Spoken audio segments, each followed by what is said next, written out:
everyone, my name is Arabella Andrasaba and I will show you the folding method. So let's go.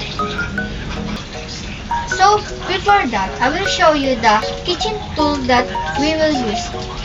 So we have wooden spoon and mixing bowl. And for the ingredients, we have flour and water. So we have here some wet ingredients and our flour.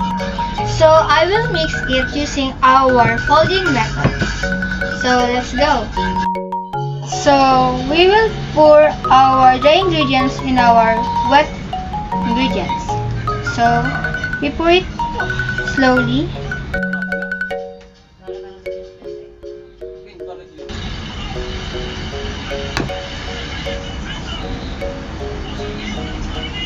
So to blend it, we will use the folding method like this. Twist and fold. Twist and fold.